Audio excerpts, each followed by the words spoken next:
All right, thanks everyone for your patience here. We're going to go ahead and get started. My name is Dave Shapiro. I'm the Chief Revenue Officer for Positive Coaching Alliance. I've worked for the organization for about 8.5 years now. I'd first like to thank everyone for taking the time to join us for this evening's Little League Positive Coaching webinar.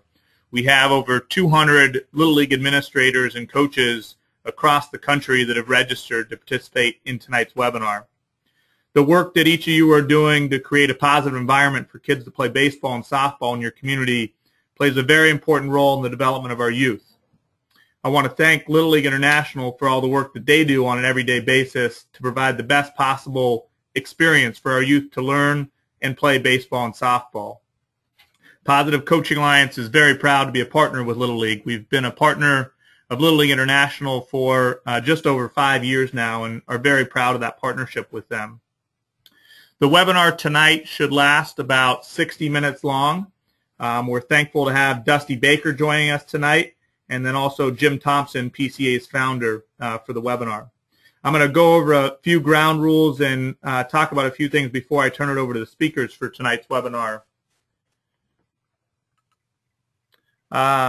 So the first thing is there's an opportunity for you to ask questions during the webinar. On your right-hand side of your screen, you should see a question and answer section. There you can type in questions, and we will answer them. You'll definitely get a written response on each question you type in, and then we will address a few of the questions live during the webinar. So if you have specific questions that you want Dusty or Jim Thompson to address, make sure you type them in, and we'll try to address some of them live on the webinar. The ones that don't get addressed live, you will get a written response again.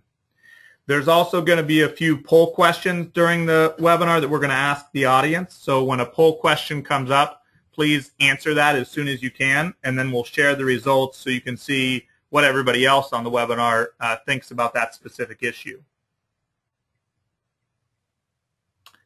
Dusty, do we have you on the line here yet? One second. Dusty was having some trouble getting into the phone line, so just give us about 30 seconds here. We're going to try to get him on.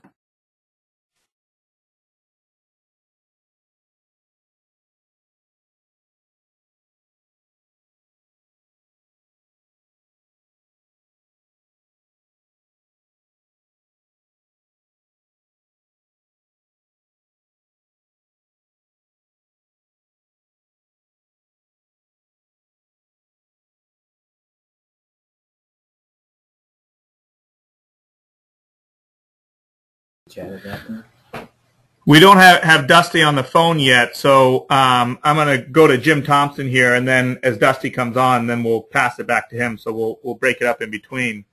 So I now want to introduce Jim Thompson to the webinar. Jim's the founder and executive director for Positive Coaching Alliance, which he started in 1998. Jim's the author of 7 books, including Positive Coaching, Double Goal Coach, Positive Sports Parenting, and most recently, Elevating Your Game, which is for youth athletes. Jim has 20 years of teaching and coaching experience. He received his MBA from Stanford University, and for 10 years was the director of the Public and Global Management program at Stanford Graduate School of Business. Jim was recently honored by the International Sport Institute as one of the top 100 youth sports educators. Please welcome Jim Thompson. Thank you, David. Today, we're going to talk about great coaches and great youth baseball, softball programs, and I'm really excited to have Dusty with us as soon as he gets with us. The quote on the next slide: "There isn't any other youth organization, any other youth institution that equals sports as a setting in which to develop character. There just isn't. Sports are the perfect setting because character is tested all the time. It means a great deal if that time in sports is well used." This is John Gardner, who was the founder of Common Cause and the White House Fellows Program, and a statement that he made to me once that I think sets the tone for what youth sports is really all about in terms of the potential that it has. Can we go to the next slide? So the playing field produces an endless procession of teachable moments, opportunities to teach life lessons, things like resilience, team play, mental toughness, self-control, and empathy, and many more. The problem is that a lot of these opportunities to teach these life lessons are lost because win-it-all mentality that comes down from professional sports blinds coaches and parents to them. David, do you want to read this quote from Stephen Keener?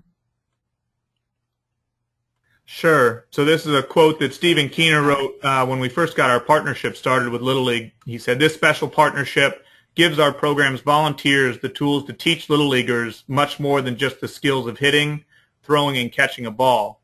Positive Coaching Alliance's double goal coach method affords Little League International the opportunity to enhance its educational material for our adult volunteers so they can present the most well-rounded, healthy, and positive experience regardless of skill level." And as David said, we're very proud of our partnership with Little League and look forward to continue to work with Little League both at the international level, national level, and local level. Today we're going to talk about, first of all, challenges that Little League leaders face. I was, earlier in my career, I was first a Little League coach and then became a board member for Cupertino National Little League in California. Second, we're going to talk about characteristics of great Little Leagues. Leaders who shape culture, coaches who are double goal coaches, and parents who are what we call second goal parents. And then we want this to be interactive. So your questions will be entertained throughout. Some of them I'll address directly, and others, every question that gets emailed to us will be dealt with. So if we look at the next slide, keep going one more. Thank you. If we look at the box as an organization and the arrows within the box as the people within that organization, we see a typical unaligned organization where the different people within that organization have different agendas, different objectives. And I think this describes many youth sports organizations. You've got coaches who want to give a great experience for kids. You have some other coaches who are just focused on winning, don't really care how much, what a good experience that their players have. You got parents who are only concerned about their own kid. You've got parents who really want the whole league to be successful. This is more common than we might think. So the second box shows what happens when you empower people in an organization before you get them lined up behind the goals of the organization. The organization doesn't go forward. It goes in a whole bunch of different directions. And often in youth sports organizations, it's, coaches are scarce. Sometimes you're worried about are we going to have enough coaches to cover all of the teams we have.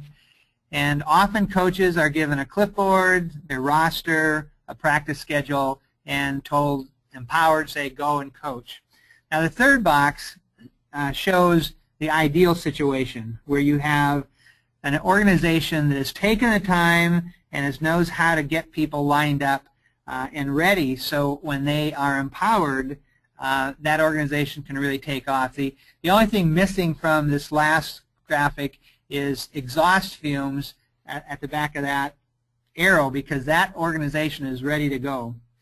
And we like to say that great organizations get people aligned before they empower them. Those words should actually appear on your screen any minute here. But it's not easy to do that. So we're going to talk about how leaders shape culture. If we go to the next slide, please.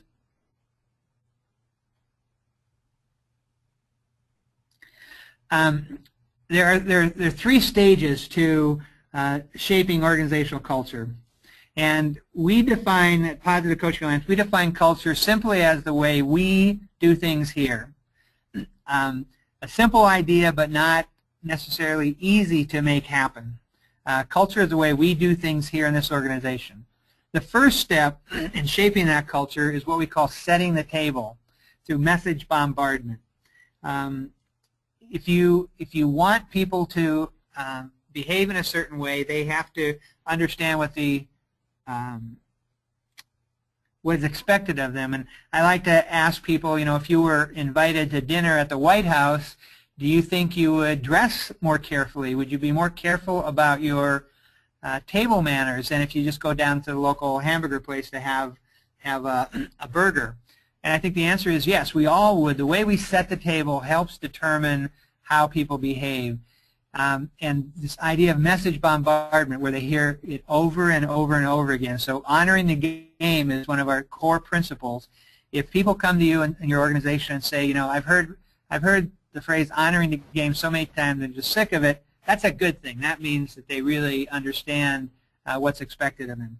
But the goal then of setting the table is that people know what's expected of them. That doesn't mean that they're necessarily going to do what you want them to do, because after all, we are talking about people's own kids, and sometimes we're not objective about our own kids.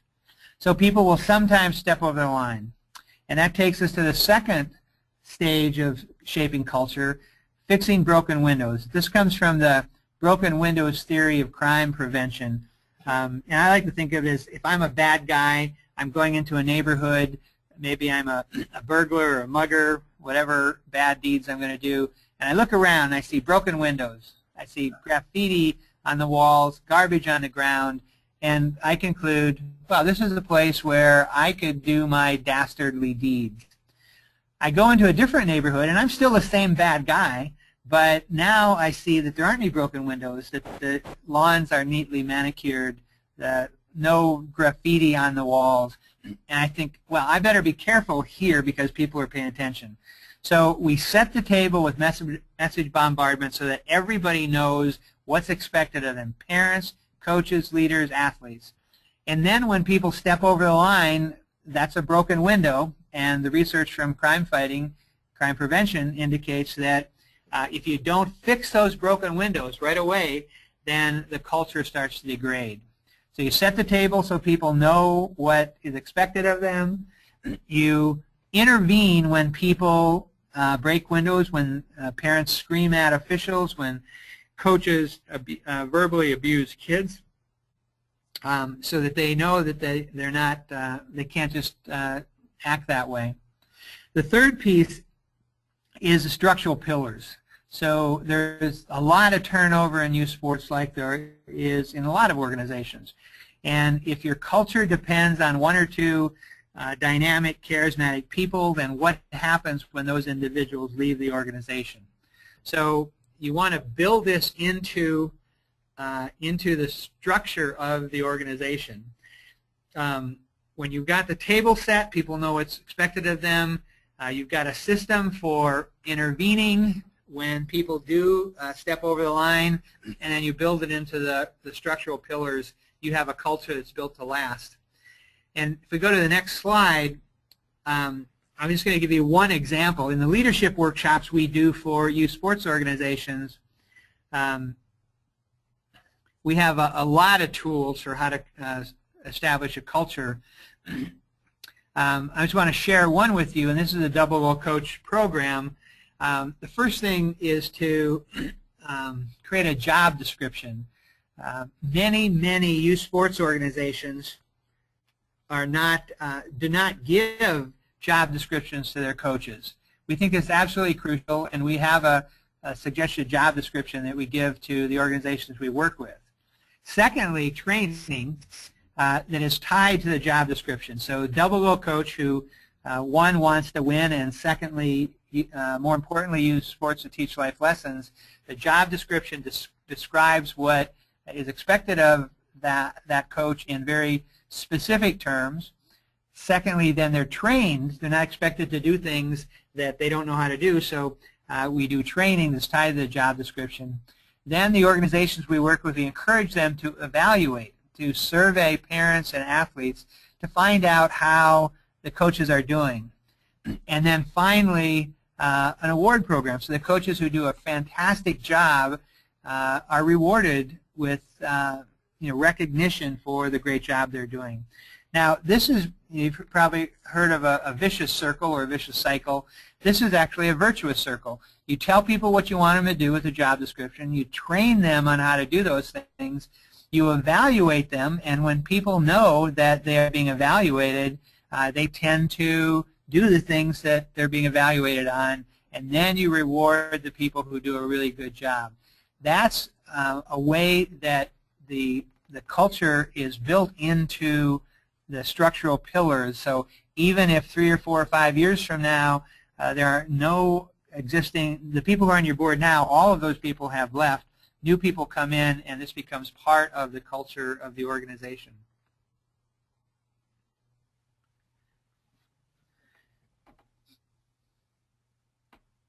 So we have another quote here that I want to go to the next slide. This is a quote from Westlake Little League, Lance Steeman. He said, "The results have been outstanding. We recently completed our end-of-the-year parent survey." So I think we're losing David. So I'll read this. The results have been outstanding. We recently completed our end-of-the-year parent survey on the past season, and 80% of our coaches received outstanding scores. This is from Westlake Little League. And I just want to make the point that evaluation gives you information, but it also is a signal to the coaches that you're very serious about what you're doing. So when coaches know they're being evaluated, they tend to behave in a way consistent with that.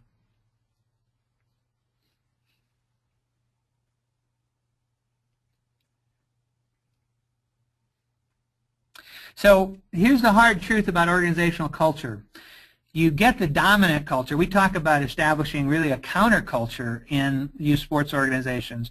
The dominant culture comes through unless you thoughtfully and systematically build and defend your own culture. And the dominant culture in sports is win at all costs. Sooner or later, it will bite you if you haven't consistently and thoughtfully built your own culture of positive coaching. I think we have a poll question here. So the question is, do you spend enough time shaping your organization's culture? And please select one. Yes, I do a lot of that. Some, but I could do more. No, I need to do more of this, and not sure. So I'm just going to give you a minute or so to do your voting.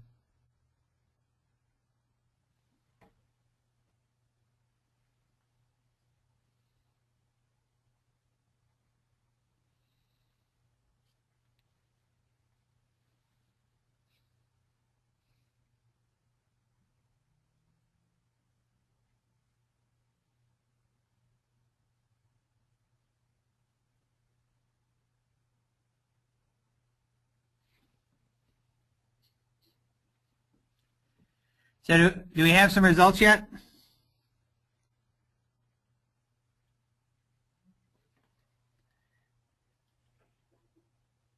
That's great, but I can't see it.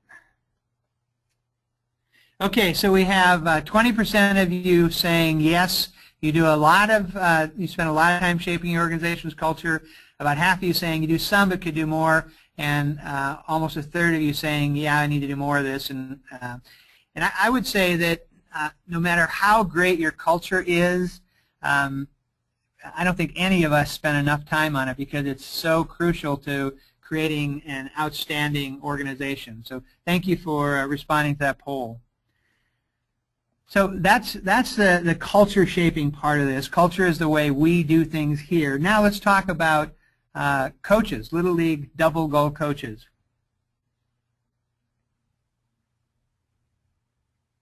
So as I mentioned before, if you could get the next slide, that would be good.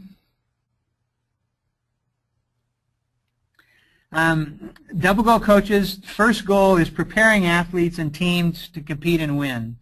And I like to say to people when I travel around the country, I live in Northern California and I like granola, but actually I'm a pretty competitive guy, and there's nothing wrong with competition. In fact, competition is kids need to learn how to compete. So that first goal of preparing athletes and teams to compete and win is an important goal.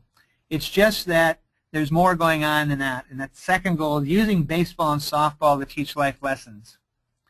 98% of the time you can do both. If you teach kids how to set goals, how to make a commitment towards that goal, monitoring their progress towards the goal, adjusting the goal based on how well they're doing, that's going to make them better baseball, better softball players. It's also going to be a life lesson, because the research shows that people who write down their goals, make a commitment to their goals, actually do better in life than those who don't. My screen is still on the poll. I'm wondering if we have a technical difficulty here. So we say that Little League double goal coaches want to win, but they never sacrifice the second goal to do it. Thank you. So again, to review this slide, first goal, compete to win on the scoreboard. Second goal is to use the sport to teach life lessons. And Phil Jackson, who's our national spokesperson, said it really well. He was talking about basketball, but the same is true of baseball and softball. He said, not only is there more to life than basketball, there's more to basketball than basketball. So if all you're doing is teaching your kids baseball or softball, we're missing a huge opportunity. So let's go to the next slide.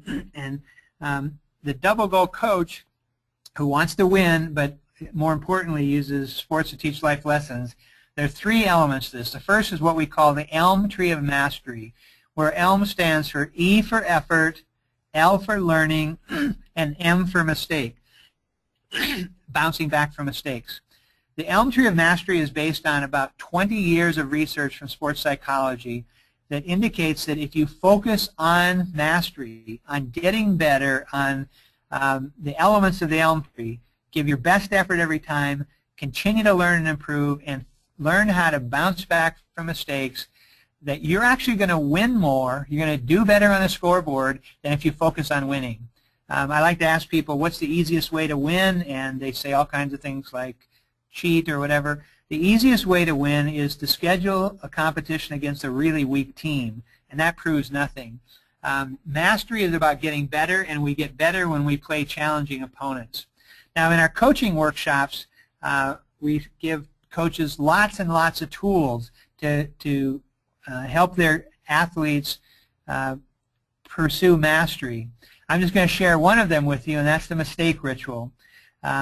When a kid makes a mistake on the field, she scoops up the ball cleanly, throws it over the first baseman's head. She now is no longer in the present. She's thinking, oh, how could I have been so stupid?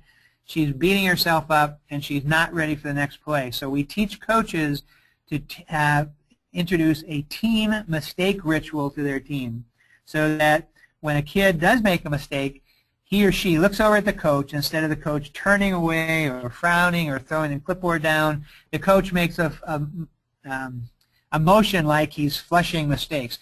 That's okay, Sarah, flush it, we'll get it back. All the teammates say, we'll get it back, Sarah, flush it, next play.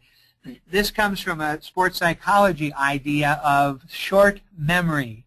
Normally we think, well, we want to have a good memory, a long memory, but when you make a mistake in a competition, you want a short memory. You want to reset and get ready for the next play.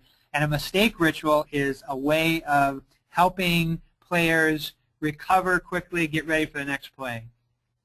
The second element of double goal coaching, the first being the ELM tree of mastery, is the roots of honoring the game. And we use a lot of acronyms like ELM for effort, learning, and mistakes. The acronym ROOTS stands for respect for the rules, your opponents, the officials, that's the one a lot of people have trouble with, your teammates, and yourself. And we say that double goal coaches both model and teach honoring the game through the roots of honoring the game. Again, in our live workshops and our online training as well, we have lots of different tools.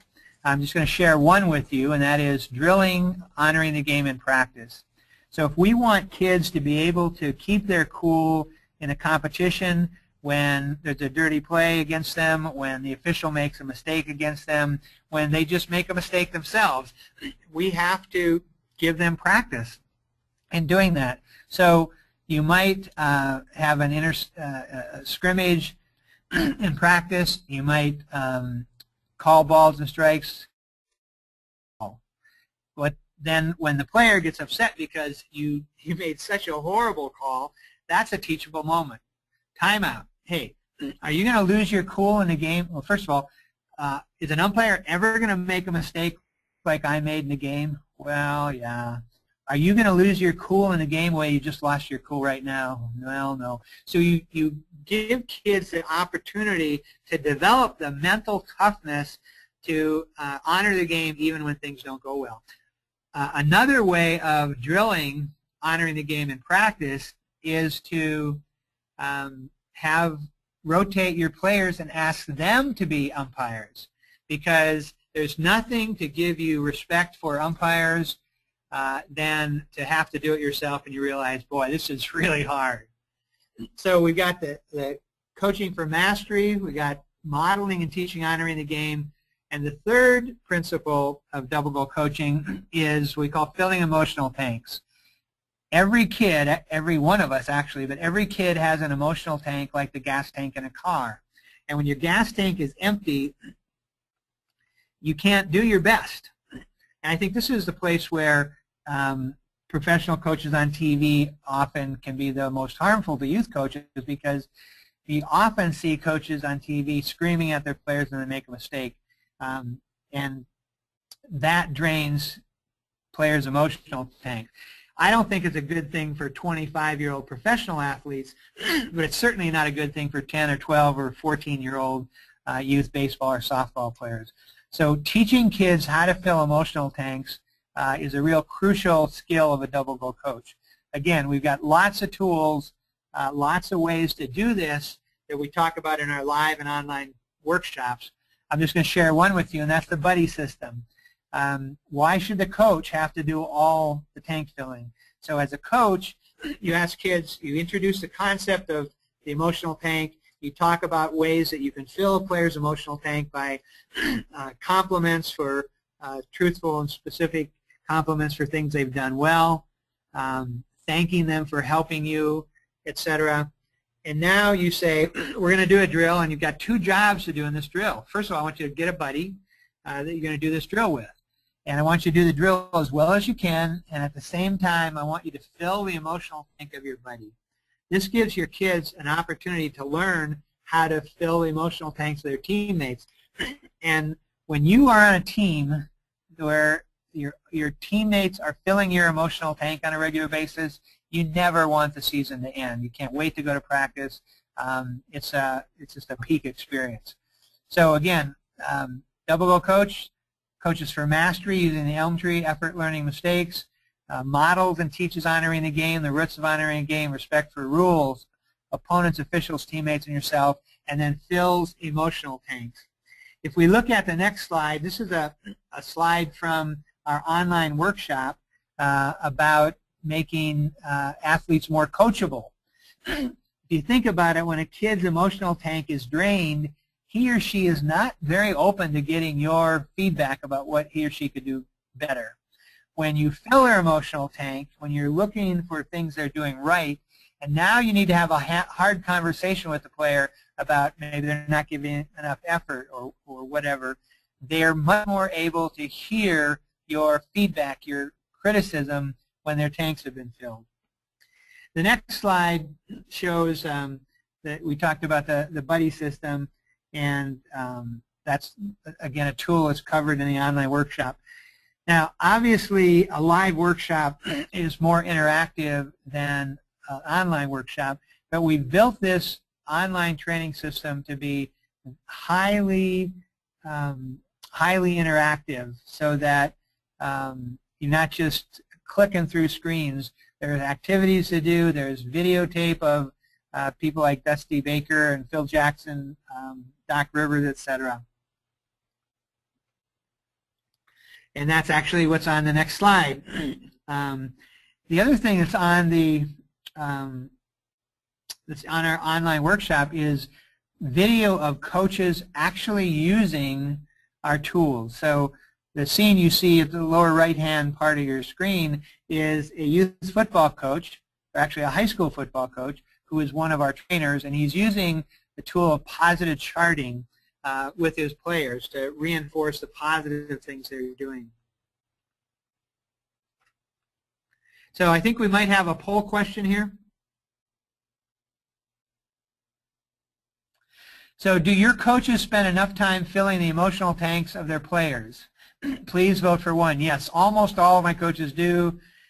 Some do, but we need more emphasis on this. Or no, this is a big issue for our organization. So I'm just going to give you a minute to do the voting here.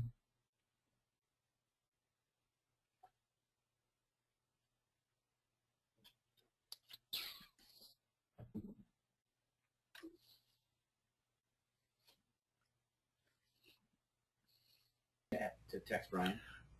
Jim, we have Dusty Baker on the line now, so while this poll's going, we're going to turn it over to him. Hey, Dusty, great to have you online with us. So we had some technical difficulty to get Dusty on the line here, but we have him with us now. I don't think Dusty needs too much of an introduction here, but I'll give him a little one. Dusty spent 16 seasons with the Atlanta Braves, Los Angeles Dodgers, San Francisco Giants, and the Oakland A's. He went to 3 World Series with the Dodgers and beat the Yankees in the 1981 to win the World Series.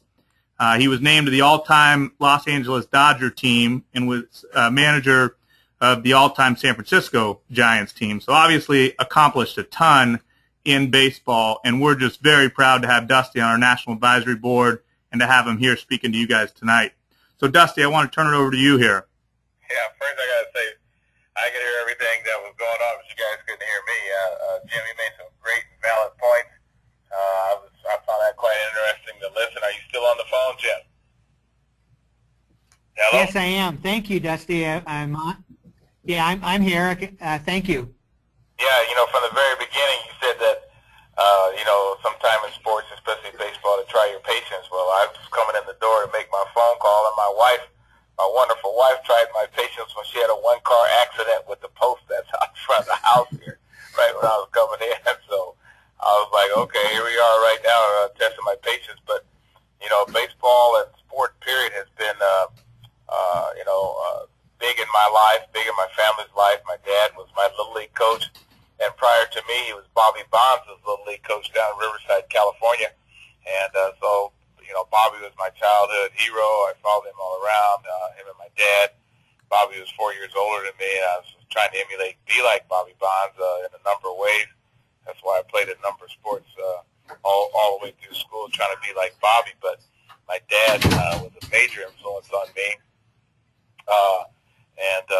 Like most Little League coaches, and especially like dads. My dad took me hunting, took me fishing, which are things I like to do today. But my dad cut me from his Little League team when I was 8, and because he said I had a bad attitude, I struck out during tryouts, and I threw my bat up against the backstop. So I had to play the minor leagues. Next year, I missed a ground ball, and I threw my glove down, and he cut me again. And then the next year, my friend said he was going to hit me, and he did during tryouts, and I quit. And my dad told me that no son of his will ever quit at anything, that when you start something, you finish it.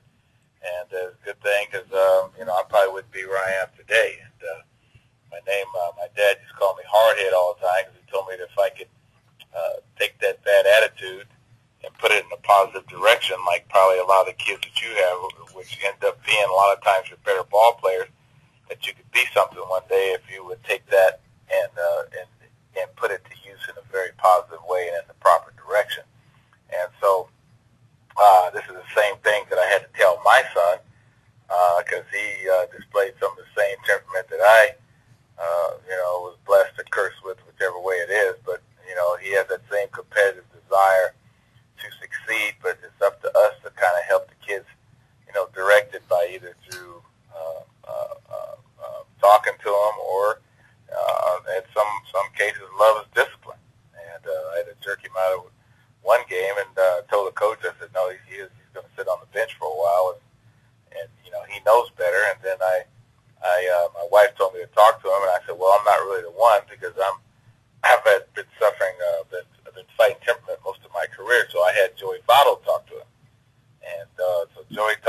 and Joey asked me, he says, "Hey, Dusty, you want me to tell you what I talked to him about?" I said, "No, Joey, it's between you and he." And my son, I never asked him.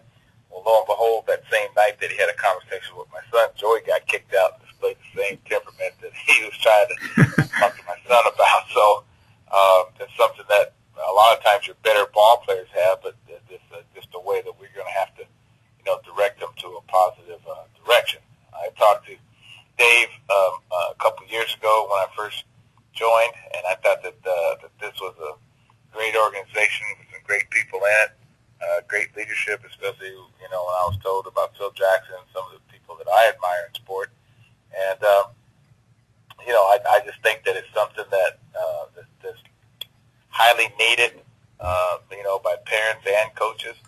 And the fact that I never ever get on the coaches because in this world where both parents are working, it's very time consuming. You have to have a lot of patience and a lot of love, and so.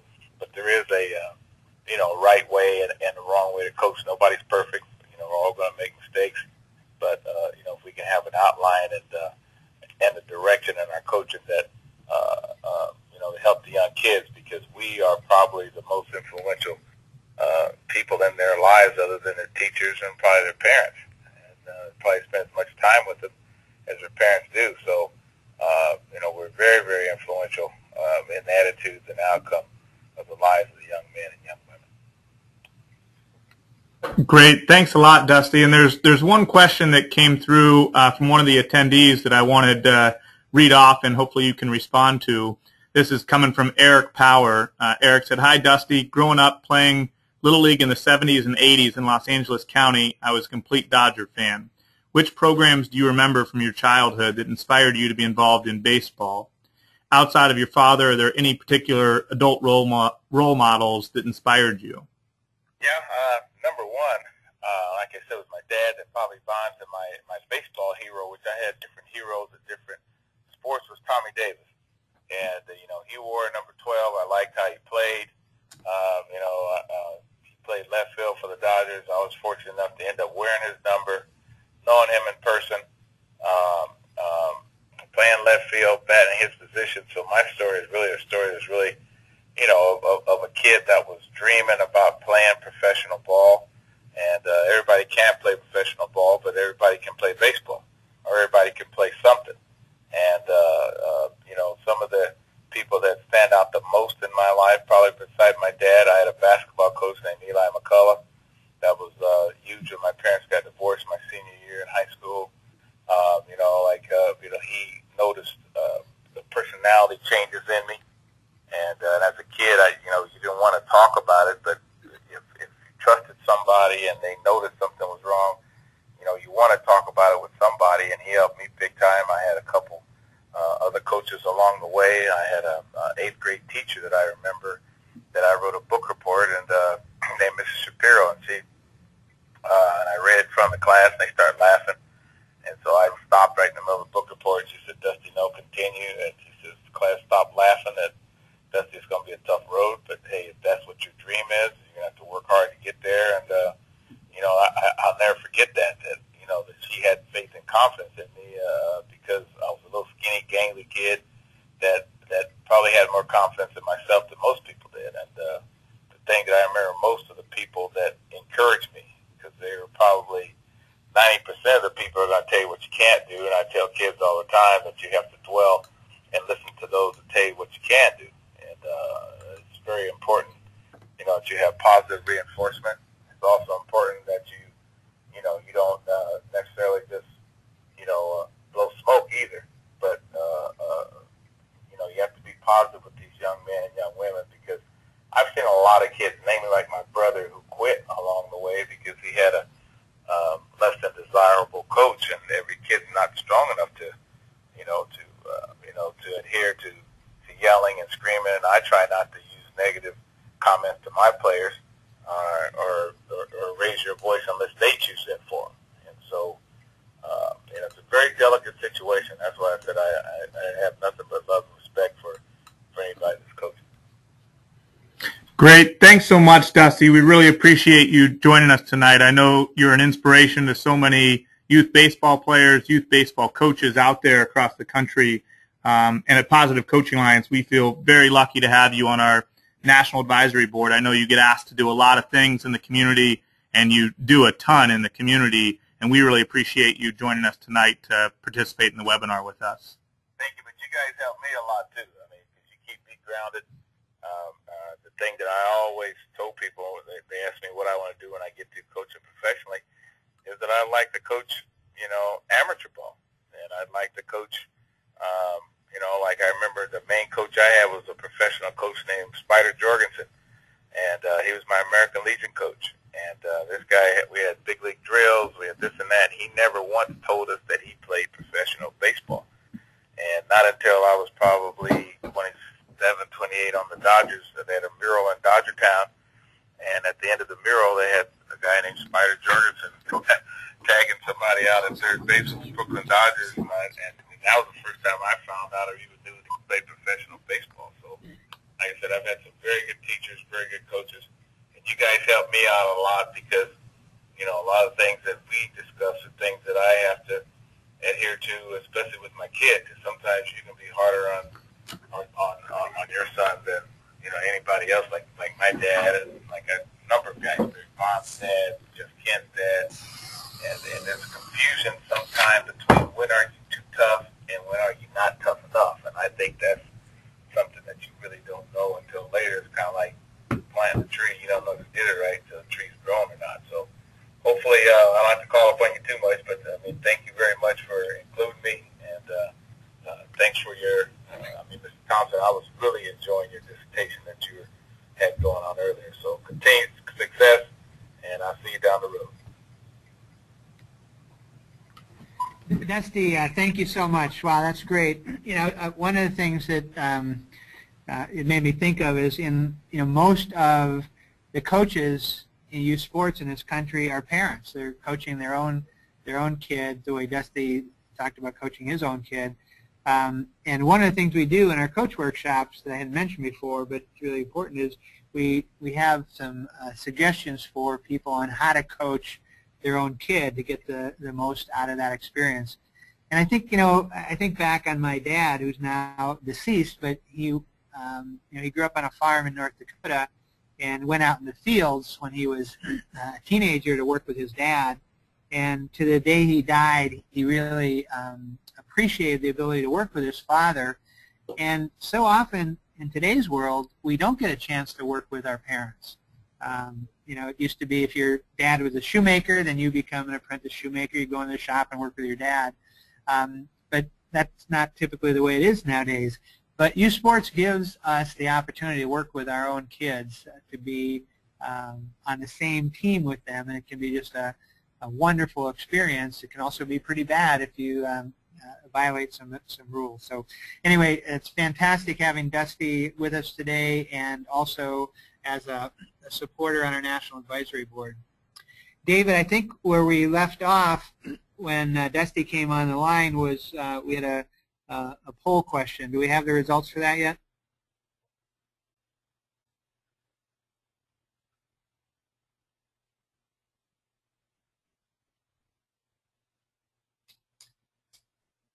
So this is really interesting. Do your coaches spend enough time filling the e-tanks of their players? 7% of you said, yeah, almost all do. 80% said some do, but we need more emphasis on this. And 14% said, no, this is an issue for our organization.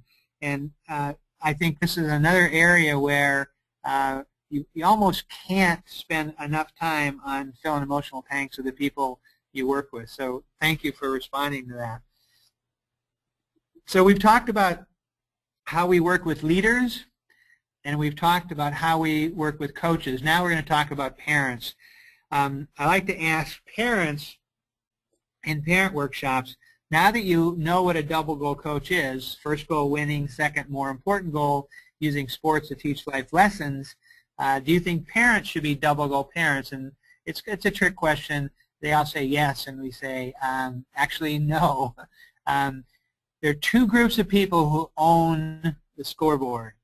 And I asked the parents that, and they get it right away. Okay, it's the athletes and the coaches. It's their job to win on a scoreboard. You as a parent have a much more important job, and that's to focus on that second goal, the life lessons character goal. So first thing is, as a second goal parent, to focus on that. Let the coaches and athletes try to win. Don't be a sideline coach.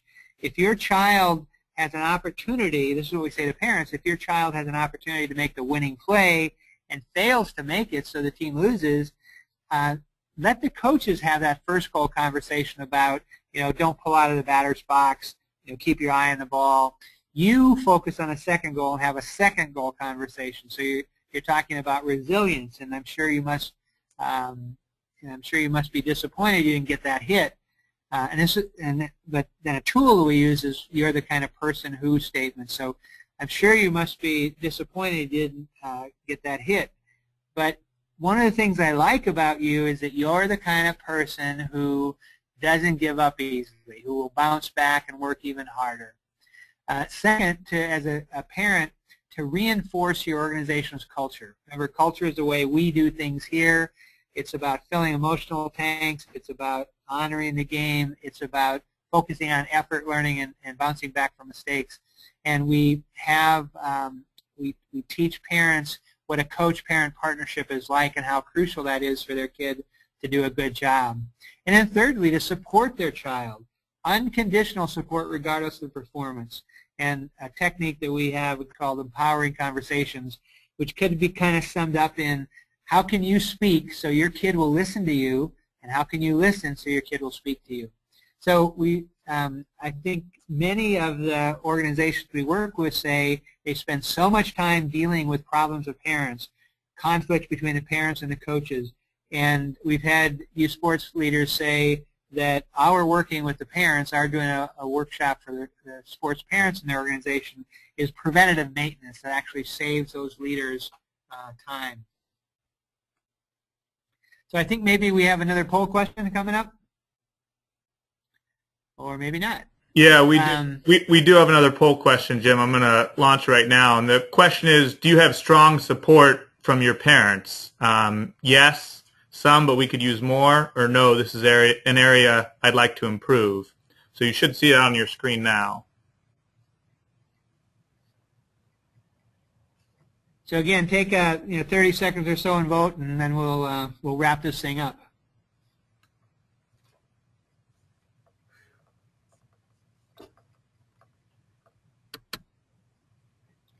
Jim, as people are answering this, there's a question that came through from Mark Lane that I was hoping you could address. He said, at what player age should coaches encourage or discourage parental involvement in skills coaching on the field? I think there's several levels to the answer to that question. When a kid starts playing baseball or softball, the very most important thing, when kids 5, 6, 7 years old, the very most important thing is that they have fun. It's not so important that they pick up all the right techniques. You want to teach them right from the beginning, no question about that. But the number one thing is that they have fun, so they come back the next year and the next year and the next year, so they can get the benefit of it. I would say if you have parents who are assisting you, parents who want to coach, and they don't have much background in baseball or softball, the question is, are they willing to make a commitment to get better? Will they read? Will they look at instructional videos? Will they go to coaching clinics so they can learn how to give the best instruction to the players? I think usually this takes care of itself automatically, because as kids get older, parents who don't really know as much about sports kind of drop off. Very interesting question. So thanks, Mark. The poll results, do you have strong support from your parents? A third of you said yes. About 60% said some, but we could use more, and about 9% said this is an area I'd like to improve. So just to kind of summarize the work we do with Little League baseball and softball programs, when it all comes together, we work with the leaders, the coaches, the parents, and then the athletes. When you get them all on the same page, when they're using the same vocabulary, they understand what's expected of them, there's really no more wonderful experience for youth athletes and their families than baseball or softball. You know, we talk at PCA about what's the perfect game like, and we don't mean perfect game like 27 batters up, 27 batters down. We mean what is the perfect competition? What's involved there? And it's one piece of it. You got coaches who are encouraging and positive to the players. You have players who are giving their very best effort. You got parents who are behaving themselves and honoring the game, maybe even cheering for really good plays on both sides. You've got a contest that comes down to the last play. Kids, nobody really likes to be in a competition where you're getting blown out, and it might be fun to blow somebody else out, but it's not a good experience. So the perfect game is when you know, the two teams are evenly balanced.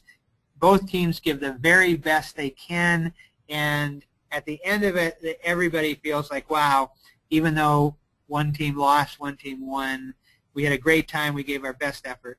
So that's really what we're about at Positive Coaching Alliance, is to get leaders, coaches, parents, and athletes on the same page, and to have lots and lots of perfect games. David, you want to talk about our partnership? Sure. So I just want to spend a few minutes here talking about our partnership programs we have available. Our first partnership that's available is with live interactive workshops. So we bring trainers in that have high school or college coaching experience to work with the leaders, coaches, and parents within your organization. We feel that when coaches come into our workshops, they're frozen in their mindset of how they're coaching, and that might be either what they've learned from other coaches, it might be how they were coached, but they're set in their way that they want to coach. Through our live and interactive workshop and the scenarios that we put coaches through, we feel we're able to unfreeze their mindset so that they start to see a new way to interact with the kids on their team and a new philosophy of coaching. And we've gotten great responses from our workshops. We average a 4.8 out of 5 on the evaluations after our live workshops. We also have online workshops that we've partnered with Little League International on. We have the Little League Double Goal Coach course and then also the Little League Second Goal Parent course. And these are interactive online workshops that take about an hour and a half to go through. There's video in there from coaches like Dusty Baker, Phil Jackson, Steve Young, several prominent coaches and athletes that have accomplished a lot. And so you're able to learn from those coaches in the online workshops. And then there's several tangible benefits of being a PCA partner. And we've worked with over 1,700 youth leagues across the country. So this is feedback that we've gotten from some of the organizations that we work with. The first is they've seen an increased retention rate and satisfaction among players, coaches, and officials in the league. So one league that we worked with, actually a baseball league in Pleasanton, California, in Northern California, they saw their registration increase from 1,000 kids in 1 year to 1,400 kids the following year. And they attributed a lot of that to PCA because kids were having more fun. They started to tell their peers and kids in their class about the league and got them involved in baseball in the city. The second thing is reduced rate of unsportsmanlike incidents. One of the big challenges today in youth sports are conflicts between athletes and officials, athletes and coaches, coaches and parents.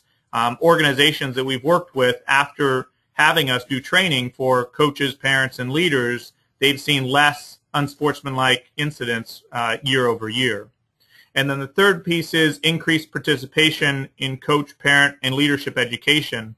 I understand that most coaches within your league are likely volunteers, and so they're asked to do a lot. It's hard to get them to participate in educational workshops. However, after working with PCA, many leagues that we've worked with have seen more coaches and parents wanting to have these tools and wanting to participate in the workshops. So we have one last poll question I want to launch here, and that is, after everything you've heard about PCA today, are you interested in learning more about the programs that we have to offer? So just simply yes or no. If you can respond to that, that would be great. And then, Jim, there's one other question that came along that I'd like you to address.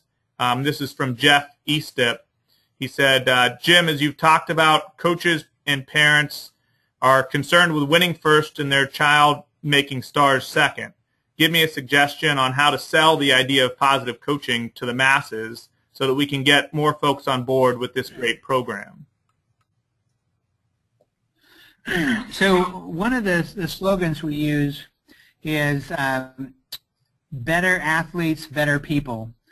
The way that the coaching model that we have developed is based on research from sports psychology, motivational psychology, and best practices from some of the greatest coaches in the world, like Dusty Baker. So this is not just a feel-good, happy talk program. This is the way we encourage coaches to coach, the way we encourage parents to reinforce their kids, and the way we encourage athletes to aspire to be the best athletes, the best competitors they can be, is based on research. And the research has very clear that if you focus on the things that we have people focus on, you actually do better on the scoreboard. Now, that's not the most important thing about youth sports. The most important thing about youth sports is it's the place where you can create what we call major league people, better athletes, better people.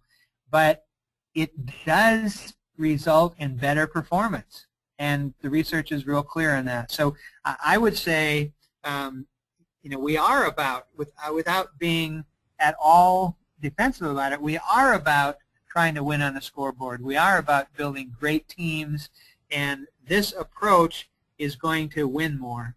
But even more important than that, as important as that is, even more important is that the skills and life lessons and character traits that kids will learn from double goal coaches will carry over so that they can be successful adults who contribute to our society.